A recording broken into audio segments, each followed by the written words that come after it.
screening dulu. Jika memang pasiennya tersuspek, itu kemungkinan besar ya bisa kita swab. Ya kayak gitu untuk memastikan diagnosisnya kayak gitu. Tadi tetap harus pakai masker, tapi ketika diperiksa ya maskernya tutup ya. Kalau di dalam poli giginya itu dibuka, apa-apa. Iya, seperti jadi ayah bunda juga jangan takut ya, jangan takut datang ke poli gigi ataupun ke rumah sakit fasilitas kesehatan yang lain. Seperti contohnya nih ya, saya jaga di poli gigi rumah sakit Al-Saki Junet, insya Allah untuk fasilitas kesehatannya sudah memadai, untuk poli-poli yang lainnya juga sudah memadai. Jadi saya pun pakai APD, perawat juga pakai APD, dan nantinya screening tentang COVID-nya sudah bagus semua, aman insya Allah. Seperti itu. Dok, tadi kan dokter sempat bilang ya dok, bahwa mencegah lebih baik daripada mengobati. Nah, dok, apakah ada langkah-langkah pencegahan atau preventif dok terkait kesehatan gigi anak khususnya di era pandemi? Ya, jadi memang untuk mencegah itu memang sangat jelas lebih baik ya daripada mengobati, apalagi di era seperti sekarang ini ya. Jadi untuk yang perlu ayah bunda ketahui, memang untuk gigi anak-anak ya, kita mulai mengajarkan menggosok gigi sejak dini ya. Biasanya memang normalnya harusnya sejak gigi anak itu erupsi di usia 6 bulan itu harusnya datang ke dokter gigi untuk konsultasi ataupun kontrol biasa aja, nggak apa-apa. Dan paling lambatnya itu di usia 1 sampai 2 tahun. Nah setelah itu baru tuh untuk pencegahannya nih kita bisa ajarkan anak-anak untuk cara menyikat gigi yang baik dan benar ya. Jadi minimal 2 kali sehari itu setelah makan dan sebelum tidur ya. Setelah itu penggunaan obat kumur biasanya untuk dewasa, dan yang paling penting ini asupan makanannya nih harus seimbang ya. Bunda ya. Jadi anak-anak kan biasanya kan suka makan yang manis. Sebenarnya saya nggak ngelarang, kita sebagai dokter nggak ngelarang anak-anak makan yang manis, cuman memang porsinya jangan berlebihan. Dalam artian ayah bunda nih boleh nih ngasih makanan yang manis untuk anak-anaknya, tapi diselingin sama makanan utama saja kayak gitu. Terus yang ketiga itu mulai dijadwalkan rutin kontrol ke dokter gigi. Normalnya sih memang 6 bulan sekali kayak gitu. Itu untuk pencegahannya. Kalau untuk cara menyikat giginya, kalau saya praktekkan boleh ya ini ya. Silakan. Ini berarti minta tolong ya Mas. Ya. Jadi untuk ayah bunda di rumah ya, menyikat gigi yang baik dan benar itu kita pakai bulu sikat yang halus ya, yang soft. Setelah itu untuk tekanannya juga jangan terlalu keras, karena memang banyak teman-teman di rumah yang sering bilang ke saya ataupun ke sejawat saya, dok saya ini udah nyikat keras tapi kok gigi saya tetap berlubang kayak gitu ya. Padahal sebenarnya faktanya menyikat gigi dengan tekanan yang keras itu dapat melukai gusinya. Jadi itu nanti menyebabkan peradangan pada gusinya gitu. Jadi sikat giginya dengan lembut. Kalau yang untuk gigi depan ini dari merah ke putih kayak gini ya, gusi ke gigi. Ya ayah bunda ya, kayak gini, jangan kayak gini. Ini kurang tepat. Banyakan kan kayak gini ya. Yang harusnya kayak gini nih.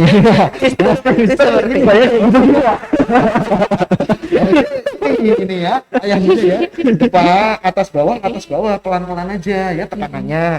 Terus yang samping ini muter-muter aja nih, muter-muter, bulat-bulat gitu ya. Ini juga nih muter-muter, bulat. Terus kalau yang dalam nih tekanan kunyahnya ini harus dibuang ke depan pelan-pelan aja, satu arah ya, satu arah kayak gini ke depan, jangan 2 arah kayak gini, nanti takutnya sininya kesodok. Kayak gini nih ke depan, terus yang bawah sini nih, bawah begini ya, ini biasanya banyak sisa makanan nih, ini dibuang aja ke depan kayak ini. Nah, kayak gini. Untuk yang atas itu pun sama kayak gini aja. Nah, yang terpenting caranya harus tepat dan tekanannya jangan terlalu keras ya ayah bunda ya, seperti itu. Iya. Saya di umur yang 25 tahun itu masih sering salah dok ya. Kalau yang depan itu ya maka gusi saya itu sering berdarah dok. Iya, seperti itu memang Mas. Memang saya rasa memang itu hal yang wajar, karena memang apa ya, habit dalam menyikat gigi itu merubahnya sangat lama. Saya pun dulu seperti Mister. Sama saya dulu. Saya rasa nyikat kayak gini kan enak ya. Lama kelamaan kok gusi saya berdarah bener Mas. Habis itu mulai saya perbaiki pelan-pelan kayak gitu Mister. Iya. Kalau orang gosok itu kan dia kayak gini ya. Iya. Kan kayak gini. Iya. Dan banyak kan yang mikir gosoknya kenceng malah makin bersih. Iya. Padahal gosoknya kenceng kalau caranya kurang tepat itu pasti juga nggak maksimal hasilnya. Seperti itu.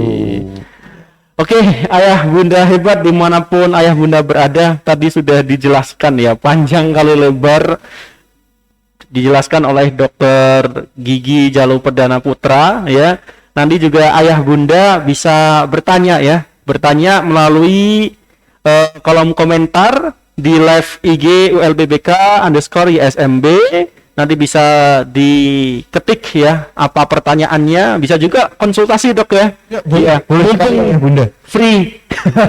silakan. Kalau tidak ada live IG kayak gini nggak bisa nih. Iya. Live konsultasi secara free. Mumpung masih ada waktu lebih dari 30 menit nih. Nah, Iya. kita masih ada space yang lumayan lebar untuk sesi tanya jawab. Iya. Oke, kita ke Bunda Ayu, Bun. Bunda sebagai pelaku ya. Pelaku apa ya? Sebagai orang tua pun lebih tepatnya ya, dari 2 orang putri. Iya. Iya. Pastinya kan sudah banyak pengalaman Bun ya, dari anak kecil sampai saat ini yang paling gede kelas 1.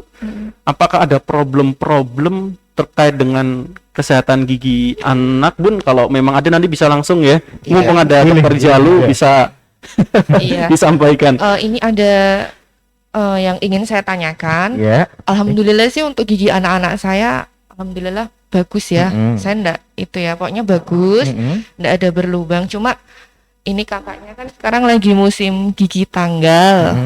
Gigi tanggal kemarin sudah bisa lepas sih. Sekarang alhamdulillah udah tumbuh. Cuma saya ini ada titipan pertanyaan. Nah, ini gimana dengan putra atau putrinya yang giginya maaf ya itu hitam-hitam, udah gripis. Nah, itu tuh tapi ndak mau goyang. Nggak mau lepas, itu solusinya seperti apa dok? Jadi memang kalau giginya hitam dan memang gigi permanennya sudah tumbuh, semisal gigi hitam gigi susunya ya Bunda ya, gigi setelah susu. itu di belakangnya gigi permanen sudah tumbuh dikit, nah itu baiknya gigi hitamnya itu diambil aja, kayak gitu. Nah beda kasus jika gigi permanennya belum tumbuh. Jika gigi permanennya belum tumbuh, terus gigi hitamnya itu masih bisa dilakukan perawatan dalam artian ditambal, yaitu bisa dikonsultasikan datang ke dokter gigi terdekat saja. Gitu. Kayak gitu. Nanti ndak akan nular ke gigi sebelahnya kah dok? Kalau penularan gigi berlubang itu tidak Bunda. Kenapa biasanya pada anak-anak nih ya, terutama gigi depan ya, gigi depan itu banyak yang gripis, kehitaman, itu memang biasanya karena habit dari anak-anak suka minum susu botol nih, botol sampai ketiduran. Nah, itu menyebabkan kondisi mulutnya jadi asam. Nah, kalau kondisi mulutnya jadi asam, itu kecenderungan terjadinya gigi berlubang itu jauh lebih tinggi. Seperti itu. Jadi kalau untuk penularan gigi satu berlubang terus nular ke gigi yang lainnya itu menurut saya sih tidak bisa. Tapi memang karena kondisi rongga mulutnya yang asam yang menyebabkan semua giginya jadi gripis seperti itu. Jadi kalau setelah minum susu kotak apa susu dot itu harusnya minum air putih ya dok ya? Iya Bunda, harusnya seperti itu. Karena memang supaya kondisi rongga mulutnya juga netral lagi. Iya. Itu. Oke dok, ini saya mau menjadi host ya. Mumpung jadi host dan narasumbernya dokter gigi, saya ingin konsul juga dok. Siap. Ingin cerita lah. Saya tuh punya kebiasaan buruk kalau tidur itu mesti gregetin loh, kayak gitu. Sehingga efeknya gigi, harusnya gigi itu kan tajam dok ininya ya. Sekarang udah nggak tajam semua dok. Itu gimana dok? Apa yang harus dilakukan? Jadi memang itu apa ya? memang itu kebiasaan ya Mas, Iya. berarti ya sudah lama Sudah lama gitu dari ya. kecil. Jadi memang jika memang harusnya apabila Mister ada pasangan tidur nih, harusnya pas saat Mister ngerasa pasangannya denger nih Iya. mengerot ya itu ya, itu harusnya dibangunkan. Oh gitu. Iya, dibangunkan supaya mengerotnya itu terhenti. Karena memang biasanya pasien yang mempunyai kebiasaan menggesekkan giginya, itu mereka biasanya tidak sadar. Iya betul. Iya, seperti itu. Dan kalaupun memang mau perawatan, itu ada namanya alat seperti jadi nanti supaya giginya ini tidak bergesekan, nanti di sini dikasih alat namanya neck guard, itu nanti dimasukkan ke giginya, jadi pas tidur itu semacam kayak petinju gitu loh Mas. Tapi aman enggak? Aman itu aman. Jadi kayak retainer, Iya. makanya kayak retainer melindungi semua giginya supaya nanti pas pasien itu tidak sadar mempunyai kebiasaan menggesekkan giginya tidak tergesekkan. Karena memang ya ayah bunda ya, apabila memang mempunyai kebiasaan yang seperti ini, lapisan enamel ataupun email yang paling luar ini biasanya mudah terkikis. Iya. Dan nanti lama kelamaan untuk jangka panjangnya ini ya Mister ya, Iya. tapi jangan takut ya Mister ya. Ini lama kelamaan nanti ngilu. Iya betul. Nah kemarin saya waktu mau periksa ke dokter gigi kan takut nih ya waktu COVID. Iya. Ngilu dok, nggak sembuh-sembuh. Iya. Kemudian akhirnya saya pakai pasta gigi yang khusus gigi sensitif. Iya. Ya, 2 bulan lumayan sih udah agak hilang itu. ngilunya. Iya. Kenapa ngilu? Karena memang ya nih ayah bunda ya, lapisan enamel itu kan dekat sama yang namanya lapisan kedua, Iya. dentin. Nah dentin ini pun juga udah banyak bersarafan di situ Mas. Kalau sininya enamelnya terkikis, itu lama kelamaan kan kebuka, ya kan, terekspos, kalau ayah bunda suka minum es kayak gitu, Iya, kan betul. pasti ngilu. Panas juga dok kan? Iya, kayak gitu sih Tapi gampang. kalau udah terlanjur terkikis dok? Kalau udah terlanjur Iya. terkikis, ya sebenarnya memang bisa kita melakukan penambalan lagi, kita Oh, tumpat ataupun kita tambal ya, namun harus diperbaikin habitnya dulu biasanya. Oh iya akarnya dok Iya. ya. Kalau kita lakukan tindakan penambalan tetapi habit dari pasiennya tidak kita perbaiki, nanti juga perawatannya sia-sia, ya kan? Kayak gitu. Oke, terima kasih banyak dok. Oke, kita beralih ke pertanyaan Bunda. Wah banyak banget nih dok yang tanya. Oke, antusiasnya tinggi nih. Dari Bunda Salvina Febri, ini beliau itu salah satu pengurus Jamiatul Walidin SDIA 60 ya. Iya bunda. Assalamualaikum dok, izin bertanya, di usia berapa sih anak-anak bisa dipakaikan behel untuk merapikan giginya dok? Pertanyaannya bagus ini ya untuk bunda ya. Iya. Waalaikumsalam bunda. Jadi di usia berapa anak-anak sebaiknya dipasangin kawat gigi ya? Iya. Sebenarnya memang lebih bagusnya di usia tumbuh kembang, dalam artian gigi dewasanya sudah tumbuh semua. Setelah itu biasanya pada saat pertumbuhan rahang atas maupun rahang bawahnya juga masih berkembang. Jadi usia remaja lah, remaja itu berarti usia 13 sampai 17 tahun itu juga bagus kayak gitu. Sebenarnya nggak menutup kemungkinan juga ya ayah bunda ya, kalau usia 24 kayak gitu mau pasang orto kayak gitu sebenarnya bisa. Cuman memang lebih baiknya di usia remaja pada saat pertumbuhan rahangnya juga masih berkembang, biar perawatannya lebih maksimal seperti itu. Dan juga sebaiknya dilakukan oleh dokter gigi dok ya. Iya, bener itu Mister ya. Jangan main-main ke tempat lain ya. Iya. Jangan ke tukang gigi, ke salon Iya. gitu, karena memang nanti hasilnya yang ditakutkan tidak tepat Iya. seperti itu. Dan resikonya Iya, besar ya. banyak sekali tuh yang seperti itu. Banyak yang teriming-iming, mohon maaf karena harganya, ya kan ya. Karena harganya yang nggak seberapa kayak gitu, mendingan datang ke dokter gigi aja supaya hasilnya jelas dan perawatannya juga maksimal. Oke, gitu ya Bunda Salvina. Sudah dijawab oleh Dokter Jalu. Kita beralih ke pertanyaan selanjutnya nih dari Bunda Nopi Ningsih. Mau tanya dok, bagaimana cara efektif untuk merawat gigi pada anak agar tidak rusak ya, biar tidak gripis gitu.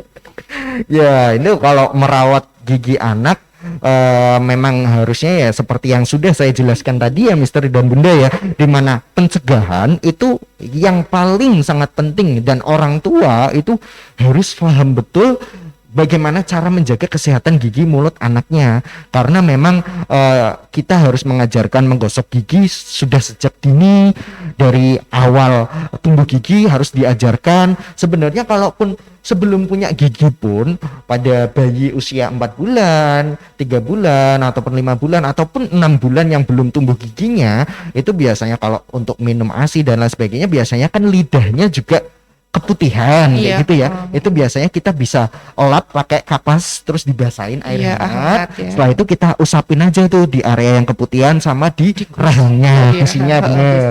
Nah, seperti itu. Nah, kalau untuk mencegah agar giginya nggak berlubang ya memang peran orang tua itu balik lagi. Jadi harus dipastikan anaknya menyikat gigi dengan baik dan benar. Setelah itu frekuensinya 2 kali sehari minimal, yaitu Bunda ya. Jadi setelah makan dan sebelum tidur. Setelah itu konsumsi makanan manisnya juga harus dijaga ya. Tidak dijadikan makanan utama tetapi makanan pendamping saja dan porsinya tidak boleh berlebihan. Dan yang paling penting harus dijadwalkan rutin kunjungan ke dokter gigi meskipun tidak ada keluhan. Karena lebih baik mencegah daripada mengobati. Kayak gitu ya. Gitu ya Bunda Novi, sudah dijawab oleh Dokter Jalu. Kita beralih ke pertanyaan berikutnya, Dok. Assalamualaikum, mau tanya nih, apabila anak sudah tumbuh gigi tetap saat gigi susu belum tanggal baiknya langsung dicabut gigi susunya atau dibiarkan tanggal sendiri, Dok? Nah, biasanya gigi tetap tumbuh saat anak usia berapa ya? Ya, pertanyaan yang bagus ini ya. Jadi memang jika gigi susu belum hilang atau belum tanggal, sedangkan gigi permanennya sudah mulai tumbuh, emang alangkah lebih baiknya segera diambil aja itu ayah bunda gigi susunya. Walaupun enggak goyang enggak apa-apa, Dok? Iya, enggak apa-apa, karena memang biasanya nih jika gigi dewasanya sudah tumbuh, akar gigi susunya sudah tidak ada. Jadi dilakukan pencabutan pun insya Allah aman, tapi memang harus dilakukan pembiusan sedikit karena supaya anak terasa nyaman, seperti itu. Terus apalagi tadi Mas, maaf pertanyaannya? Pada saat umur berapa? Umur berapa ya? Untuk umurnya kalau gigi dewasa normalnya biasanya insisif itu yang ini ya, ayah bunda ya, yang di tengah depan ya, 2 ya. Ini tumbuh di usia 6 sampai 7 tahun biasanya insisif. Terus biasanya nih ya, satu lagi bunda geraham pertama rahang bawah ini tumbuh juga di usia 6 tahun. Di usia 6 tahun ini. Jadi biasanya yang tumbuh pertama insisif rahang bawah, setelah itu gigi geraham rahang bawah, setelah itu insisif lateral. Lateral itu sampingnya yang 2 ini. Ya, sampingnya lateral, setelah itu rahang atas. Setelah itu caninus itu gigi taring ya. Setelah itu gigi premolar, setelah itu geraham, dan jangan lupa geraham itu jumlahnya di dewasa ada 3. Gitu. Ya, ini kan ada 2 nih ya di model ya. Sebenarnya ada 3. Kalau Mister Grahamnya masih 2 ya. Tadi kan apa ya Mister? Terkadang ya nih ayah ibu yang banyak yang nggak sadar itu. Oh iya Dok, gigi Graham itu ada 3 ya ternyata. Karena memang sejatinya gigi Graham itu normalnya ada 3. Kalaupun di usia 20 sampai 25 gigi Grahamnya memang belum tumbuh, itu ada kemungkinan gigi Grahamnya terpendam, dalam artian ruang untuk tumbuh gigi Graham tersebut tidak memadai. Iya, saya di yang terakhir tumbuh itu akhirnya baru separuh nih, yang kena jatah ibaratnya. Karena memang nggak banyakan sih, memang banyakan kan rahangnya kecil-kecil, sedangkan ukuran giginya kan gede-gede. Nah, makanya biasanya harusnya tumbuhnya ke atas tapi tumbuhnya miring, kayak gitu. Kalau udah tumbuh miring kayak gini ya nanti perawatannya jelas berbeda lagi. Nah, Dok, saya mau tanya nih, untuk anak-anak usia 6-7 tahun kan giginya tanggal ya. Terus nanti tuh kan ada yang giginya yang satu besar, yang satu kecil, satu besar, satu itu kayak gimana, Dok? Itu juga sering itu bunda. Bagus itu bunda. Jadi memang ukurannya ya bunda ya, ada yang besar, ada yang kecil kayak gitu ya. Sebenarnya itu tidak perlu dikhawatirkan bunda, karena memang fase seperti itu sudah sangat wajar terjadi pada anak-anak, di mana ukuran rahangnya juga masih kecil, nanti ukuran giginya bakal menyesuaikan dengan ukuran rahangnya. Jadi nanti menyesuaikan rahangnya. Ya, jadi nanti giginya biasanya kan gigi serinya kelihatan gede tuh ya, usia 7 itu sebutannya itu kalau di kedokteran itu namanya ugly duckling stage. Jadi seperti apa ya? Donald bebek ya. Iya. Iya. Iya. Bener ya? Betul. Nah, itu seperti itu, tapi itu tidak perlu dikhawatirkan. Memang itu suatu hal yang wajar. Nanti selama tumbuh kembang anak, rahangnya bertumbuh, nanti ukuran gigi semuanya bakal menyesuaikan. Begitu. Itu ada faktor keturunan nggak sih, Dok? Kalau terkait bentuk gigi Ya, atau itu bisa. giginya jadi Bisa. gede kecil-kecil karena kan Ya, ya. itu ada faktor keturunannya juga memang Mas. Jadi memang seperti halnya saya, semisal saya keturunan sama orang tua saya dari ibu saya ataupun bapak saya, jadi ukuran giginya lebih kecil-kecil. Iya, gitu. betul. Ada juga semisal gigi tengahnya berongga, Iya. itu keturunan dari orang tua bapak ataupun ibu, itu pun bisa seperti itu. Oke, begitu ya Bunda siapa tadi? Jadi Bunda Iftitanisa. Kita ke Bunda Kiran. Assalamualaikum dokter, izin bertanya apa yang menyebabkan karies gigi pada anak? Dan di era pandemi saat ini makanan apa saja yang harus dikonsumsi dan harus dihindari untuk kesehatan gigi anak? Ya, jadi apa tadi yang menyebabkan karies gigi ya? Ya. Karies gigi. Jadi memang awal mula terjadinya gigi berlubang itu karena plak gigi. Plak gigi itu dari sisa makanan yang tidak dibersihkan secara maksimal. Nah, plak gigi tadi yang menempel di gigi itu bakal diubah sama bakteri menjadi asam di dalam mulut. Gitu. Nah, di dalam mulut itu kalau kondisinya asam, nantinya bakal menyebabkan gigi itu berlubang lama-kelamaan dari enamel lapisan paling luar, nanti makin dalam seperti itu. Jadi memang yang perlu yang perlu ditekankan, memang yang paling dasar itu menyikat giginya ya ayah bunda ya, dalam artian dengan teknik dan cara yang tepat kayak gitu. Jika ayah bunda mengajarkan putra putrinya di rumah menyikat gigi dengan cara yang tepat dan benar, insya Allah giginya pasti juga tidak berlubang seperti itu. Nah, untuk makanan yang harus dihindarin, jelas ya kalau saya sebagai dokter gigi itu makanan yang manis ya, makanan yang manis dihindarin. Tapi sebenarnya saya nggak ngelarang, boleh makan manis, tetapi porsinya jangan berlebihan ya ayah bunda ya. Jadi tetap harus Sewajarnya aja. Iya, sewajarnya aja Secukupnya seperti itu, Mister. Kalau silahkan Bunda. Jadi saya kuncinya kalau sama anak-anak saya, kalau habis minum susu atau susu kotak atau makan coklat itu ayo kumur-kumur dulu, mama cek dulu ada sisa-sisanya enggak gitu. Kalau masih ada sisanya gosok gigi sekarang, karena takutnya Sisanya sisanya nanti bikin nempel dan seperti itu. Iya, benar bunda. Memang ayah bunda di rumah pun juga harus dibiasakan seperti itu. Mister. Memang kalau nanti putra putrinya di rumah sakit, pasti yang repot ayah bundanya juga, ya kan? Makanya itu lebih baik mencegah daripada mengobati. Dan mungkin di sini perlu ditekankan peran ayah bunda dalam mendampingi anak itu, dok ya. Iya, benar. Seperti tadi Bunda Ayu kan mengecek itu butuh ibunda yang telaten ya dok ya. Kalau bundanya nggak telaten itu mesti hal-hal kecil kayak gitu diabaikan. Iya, benar Mister. Memang. Jadi si kakak ini kalau gosok gigi harus ditungguin. Ayo gosok gigi dulu, mama lihat gitu. Kadang malu-malu, diem aja gitu, pulang dari kamar mandi diem aja. Udah gosok gigi belum? Gitu. Iya, karena terkadang putra putrinya kan rada susah ya, iya bunda ya. Karena mengajarkan menggosok gigi dari dini itu jelas sangat baik. Kayak gitu, karena anak jadi terbiasa dan kesehatan mulutnya juga yang paling penting insya Allah terjaga kayak gitu ya. Baik Bunda Kiran tadi sudah dijawab, kita beralih ke pertanyaan selanjutnya. Ini kurang 2 lagi nggak apa-apa dok ya? Ya, boleh silakan. Dari Bunda Soraya, Assalamualaikum dokter, izin bertanya dok, ini anak saya kan gigi susu bagian depan copot terus, sudah tumbuh lagi tapi tumbuhnya di belakang jadi nggak lurus dengan posisi sebelumnya, apakah ini perlu dicabut atau enggak dok? Ya, jadi jika gigi susunya telah hilang ataupun copot sendiri dan gigi dewasanya itu tumbuhnya di belakangnya, itu gigi dewasanya nggak perlu dicopot lagi bunda ya. Jadi kalau gigi dewasanya nanti dicabut lagi malah nggak punya gigi nanti putra putrinya di rumah. Jadi biarkan tumbuh kembangnya ataupun tumbuh giginya sempurna dulu, semua giginya sudah tumbuh sempurna, baru kita bicarakan gimana caranya nih posisi giginya nih biar balik lagi ke lengkung giginya seperti itu. Jadi memang jika usianya sudah masuk ke 6, 7, 8 kayak gitu, biasanya kan gigi susunya udah mulai tanggal tuh ya bunda ya. Jadi memang tidak perlu khawatir, yang paling penting gigi dewasanya kita tunggu sampai tumbuh sempurna dulu. Setelah itu biasanya baru kita ngomongin permasalahan gimana caranya nih giginya biar masuk ke lengkungnya lagi kayak gitu. Begitu ya Bunda Soroya, sudah dijawab oleh Dokter Jalu. Kita ke Bunda Tuina. Dok, mau tanya, anak saya 7 tahun, gigi gerahamnya bolong, tapi itu masih gigi susu dok ya. Nah, perlu ditambal apa tidak dok? Karena saya pernah konsul ke 2 dokter gigi, yang satu katanya perlu ditambal, yang satu bilangnya tidak perlu ditambal. Aduh, ini berarti membandingkan kan?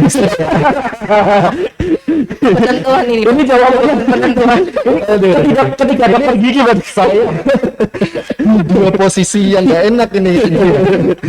Jadi kayak gini, memang terkadang memang setiap dokter kan mempunyai rencana masing-masing ya Mister ya Bunda ya. Iya. Jadi kita selalu punya alasan yang terbaik untuk memberikan perawatan yang optimal untuk pasien ataupun putra-putri ayah Bunda di rumah. Jadi jikapun memang di dalam kasus gigi yang berlubang ayah Bunda yang tadi ditanyakan di berita itu mengeluhkan rasa sakit, yang biasa dilakukan yang pertama kita bersihkan dulu kariesnya ataupun kuman-kumannya. Setelah kita bersihkan, kita sebelumnya kita tanyakan gigi ini keluhannya sudah pernah bengkak apa belum.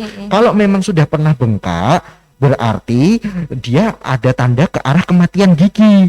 Nah, jika ke arah kematian gigi biasanya memang ada beberapa sejawat yang membiarkan untuk giginya tidak ditambal, tetapi sudah dilakukan pembersihan. Nah, kenapa itu tidak dilakukan penambalan? Mungkin karena memang sebentar lagi gigi dewasanya bakal tumbuh, kayak gitu. Makanya kalaupun ditambal mungkin nantinya bakal digantikan berapa bulan lagi semisal gigi dewasanya tumbuh kayak gitu.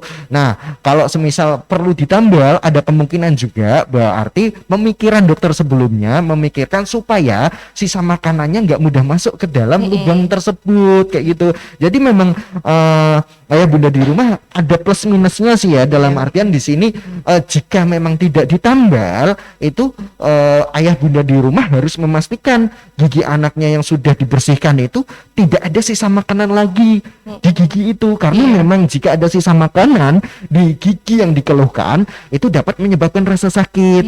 Nah, jika pun kalau nantinya ditambal, ya itu paling nantinya perlu kontrol lagi beberapa bulan ke dokter gigi supaya dilihat sudah tumbuh belum benih gigi permanennya.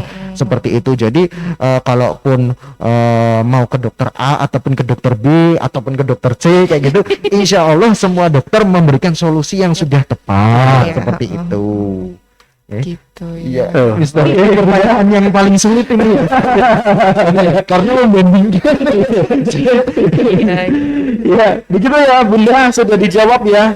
Dan kalau nanti memang cocok dengan jawabannya Dokter Jalu, nanti periksa ya. Iya, Dokter Jalu di rumah sakit Zaki Junaid ya. Ya, ketemu saya langsung aja di rumah sakit Zaki Junaid ya, ayah Bunda ya. Oke, kita ke pertanyaan terakhir ini dok. Mau tanya dok, anak saya giginya banyak yang tanggal. Karena kalau kemudian udah mulai tumbuh tapi berantakan gimana ya dok? Apa perlu dikawat gigi? Jadi jika memang giginya sudah banyak yang hilang terus diganti gigi permanen, biasanya kita lihat dulu nih pasiennya usia berapa. Jika memang gigi permanennya sudah tumbuh sempurna, terus setelah itu memang kondisinya banyak yang berjejal, nah itu baru bisa kita konsultasikan untuk dilakukan pemasangan kawat gigi kayak gitu. Namun jika memang usianya masih mix dalam artian ada gigi susu, ada gigi permanen kayak gitu. Nah, kita harus tunggu dulu tuh ayah Bunda ya. Jadi gigi permanennya harus sudah sempurna semua, gigi susunya udah lepas semua, baru kita omongin tuh gimana tuh cara ngerapiin giginya supaya sesuai dengan rahangnya, seperti itu. Oke, baik. Wih, banyak sekali ya ini pertanyaan yang dilontarkan oleh ayah Bunda karena sekalian. Materinya ini bagus sekali. Betul. Materinya menarik ya. Gitu. Ditambah dengan narasumber yang spesial dan menarik pula. Oke, dan nanti karena begitu banyak penanya ya, dan nanti kami akan pilih tentang pertanyaan yang layak diberikan gift ya, diberikan door prize. Dan perlu diketahui bahwa Canting pada episode 9 kali ini dengan mengusung tema kesehatan, episode ke-8 ya. Terlalu banyak ya. Terlalu banyak semua pertanyaan juga ya. Oke, perlu ayah Bunda ketahui bahwa Canting episode 8 ini dengan tema kesehatan gigi anak di era pandemi adalah persembahan dari Sekolah Islam Al-Azhar Pekalongan dengan mitra ya, bermitra dengan Rumah Sakit HA Zaki Junet. Dan karena perlu diketahui salah satu mitra dari Sekolah Islam Al-Azhar Pekalongan yaitu adalah Rumah Sakit HA Zaki Junet Kota Pekalongan. Ya, tepuk tangan dulu untuk Sekolah Islam Al-Azhar dan Rumah Sakit Zaki Junet. Oke. Dok, closing statement, Dok. Pesan-pesan untuk ayah bunda sekalian ya dalam menjaga kesehatan mulut dan gigi anak. Kaitannya dengan pandemi, Dok. Apa ada pesan-pesan khusus, Dok?